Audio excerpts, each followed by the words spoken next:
Welcome to the Locked Room. Stories from the golden age of mystery and crime fiction. I'm Mardell, reading The Red House Mystery by A. Milne. Chapter 12, A Shadow on the Wall. In the 20 hours or so at his disposal, Inspector Birch had been busy. He had telegraphed to London a complete description of Mark in the brown flannel suit which he had last been seen wearing. He had made inquiries at Stanton as to whether anybody answering to this description had been seen leaving by the 4:20, and though the evidence which had been volunteered to him had been inconclusive, it made it possible that Mark had indeed caught that train and had arrived in London before the police at the other end had been ready to receive him. But the fact that it was market day at Stanton, and that the little town would be more full than usual of visitors, made it less likely that either the departure of Mark by the 4:20 or the arrival of Robert by the 2:10 earlier in the afternoon would have been particularly noticed. As Anthony had said to Cayley, there would always be somebody ready to hand the police a circumstantial story of the movements of any man in whom the police were interested. That Robert had come by the 2:10 seemed fairly certain. To find out more about him in time for the inquest would be difficult. All that was known about him in the village where he and Mark had lived as boys bore out the evidence of Cayley. He was an unsatisfactory son, and he had been hurried off to Australia, nor had he been seen since in the village. Whether there were any more substantial grounds of quarrel between the two brothers than that the younger one was at home and well-to-do, while the elder was poor and an exile, was not known. Nor, as far as the inspector could see, was it likely to be known until Mark was captured. The discovery of Mark was all that mattered immediately. Dragging the pond might not help towards this, but it would certainly give the impression in court tomorrow that Inspector Birch was handling the case with zeal. And if only the revolver with which the deed was done was brought to the surface, his trouble would be well repaid. Inspector Birch produces the weapon would make an excellent headline in the local paper. He was feeling well satisfied with himself, therefore, as he walked to the pond, where his men were waiting for him, and quite in the mood for a little pleasant talk with Mr. Gillingham and his friend Mr. Beverley. He gave them a cheerful "Good afternoon," and added with a smile, "Coming to help us?" "You don't really want us," said Anthony, smiling back at him. "You can come if you like." Anthony gave a little shudder. "You can tell me afterwards what you find," he said. "By the way," he added, "I hope the landlord at the George gave me a good character." The inspector looked at him quickly. "Now, how on earth do you know anything about that?" Anthony bowed to him gravely.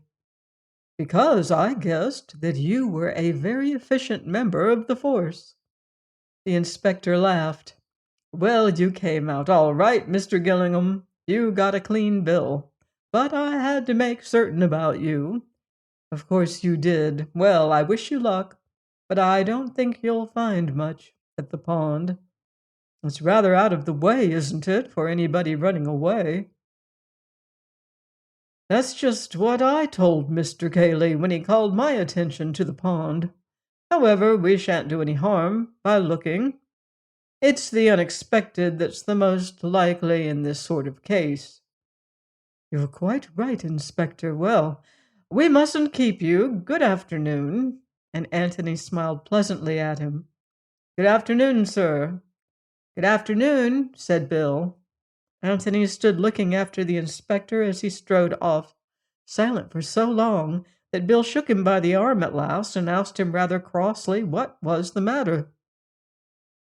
Anthony shook his head slowly from side to side. I don't know. Really, I don't know. It's too devilish what I keep thinking. He can't be as cold-blooded as that. Who? Without answering, Antony led the way back to the garden seat on which they had been sitting.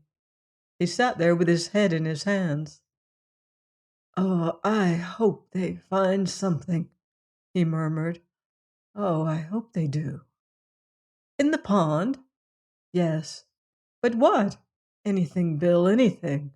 Bill was annoyed. "I say, Tony, this won't do. You really mustn't be so damn mysterious. What's happened to you suddenly?" Antony looked up at him in surprise. "Didn't you hear what he said?"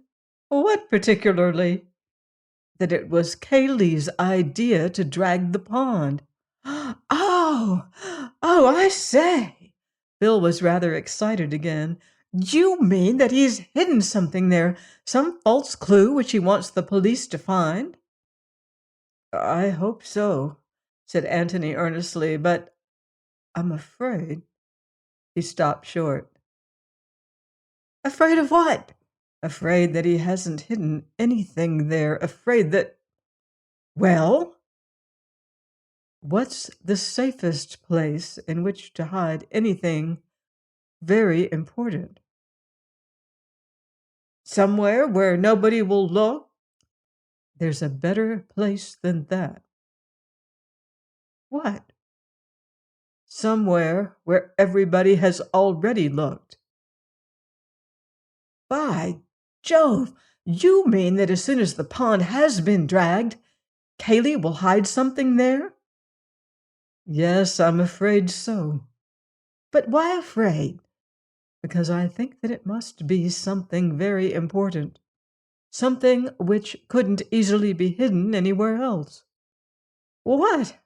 asked Bill eagerly. Antony shook his head. "No, I'm not going to talk about it yet. We can wait and see what the inspector finds. He may find something, I don't know what, something that Kaylee has put there for him to find, but if he doesn't, then it will be because Kaylee is going to hide something there tonight." "What?" asked Bill again. "You will see what, Bill," said Antony, "because we shall be there." "Are we going to watch him?" "Yes, if the inspector finds nothing." "That's good," said Bill. If it were a question of Kaylee or the law, he was quite decided as to which side he was taking. Previous to the tragedy of yesterday, he had got on well enough with both of the cousins without being in the least intimate with either. Indeed, of the two, he preferred perhaps the silent, solid Kaylee to the more volatile Mark. Kaylee's qualities, as they appeared to Bill, may have been chiefly negative, but even if this merit lay in the fact that he never exposed whatever weaknesses he may have had, this is an excellent quality in a fellow guest, or if you like, fellow host, in a house where one is continually visiting. Mark's weaknesses, on the other hand, were very plain to the eye, and Bill had seen a good deal of them. Yet, though he had hesitated to define his position that morning in regard to Mark, he did not hesitate to place himself on the side of the law against Kaylee. Mark, after all, had done him no harm, but Kaylee had committed an unforgivable offense. Kaylee had listened secretly to a private conversation between himself and Tony. Let Kaylee hang if the law demanded it. Antony looked at his watch and stood up. "Come along," he said. "It's time for that job I spoke about." "The passage?" said Bill eagerly. "No, the thing which I said that I had to do this afternoon." "Oh, of course. What is it?" Without saying anything, Antony led the way indoors to the office. It was 3 o'clock, and at 3 o'clock yesterday, Antony and Kaylee had found the body. And a few minutes after 3, he had been looking out of the window of the adjoining room, and had been surprised suddenly to find the door open and Kaylee behind him. He had vaguely wondered at the time why he had expected the door to be shut, but he had had no time then to worry the thing out, and he had promised himself to look into it at his leisure afterwards. Possibly it meant nothing. Possibly, if it meant anything, he could have found out its meaning by a visit to the office that morning.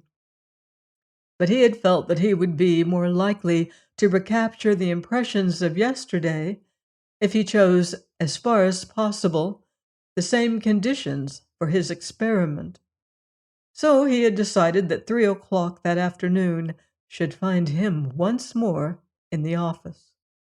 As he went into the room, followed by Bill, he felt it almost as a shock that there was now no body of Robert lying there between the two doors. But there was a dark stain which showed where the dead man's head had been, and Antony knelt down over it as he had knelt 24 hours before. "I want to go through it again," he said. "You must be Cayley. Cayley said he would get some water. I remember thinking water wasn't much good to a dead man, and that probably he was only too glad to do anything rather than nothing. He came back with a wet sponge and a handkerchief. I suppose he got the handkerchief from the chest of drawers. Wait a bit." He got up and went into the adjoining room, looked round it, pulled open a drawer or two, and after shutting all the doors, came back to the office. "The sponge is there, and there are handkerchiefs in the top right-hand drawer. Now then, Bill, just pretend you're Cayley. You've just said something about water, and you get up." Feeling that it was all a little uncanny, Bill, who had been kneeling beside his friend, got up and walked out. Antony, as he had done on the previous day, looked up after him as he went. Bill turned into the room on the right, opened the drawer, and got the handkerchief, damped the sponge, and came back. "Well?" he said wonderingly. Antony shook his head. "It's all different," he said. "For one thing, you made a devil of a noise, and Cayley didn't. Perhaps you weren't listening when Cayley went in. I wasn't, but I should have heard him if I could have heard him, and I should have remembered afterwards. Perhaps Cayley shut the door after him. Wait."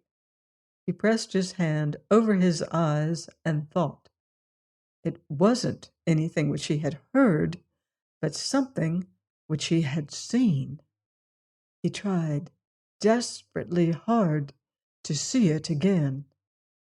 He saw Cayley getting up, opening the door from the office, leaving it open, walking into the passage, turning to the door on the right, opening it, going in, and then what did his eyes see after that? If they would only tell him again. Suddenly he jumped up, his face alight. "Bill, I've got it!" he cried. "What?" "The shadow on the wall. I was looking at the shadow on the wall. Oh, ass and 10 times ass!" Bill looked uncomprehendingly at him. Antony took his arm and pointed to the wall of the passage. "Look at the sunlight on it," he said. "That's because you've left the door of that room open. The sun comes straight in through the windows.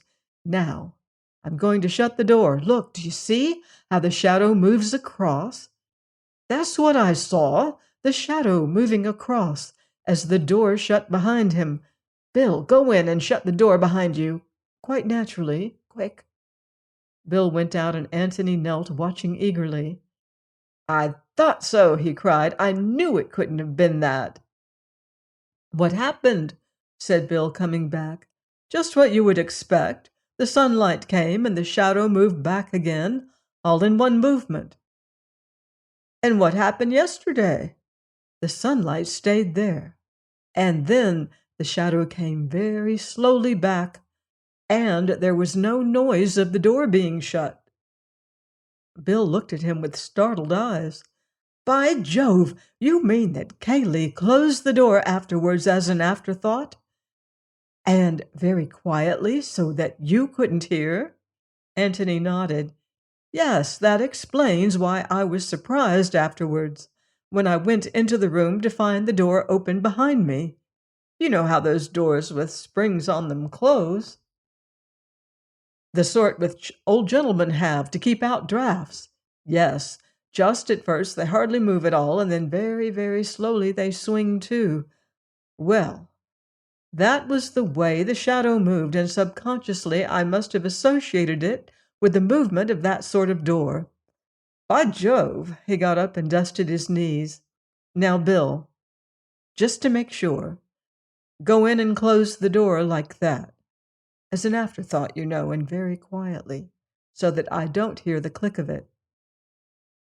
Bill did as he was told, and then put his head out eagerly to hear what had happened. That was it, said Antony with absolute conviction. That was just what I saw yesterday. He came out of the office and joined Bill in the little room.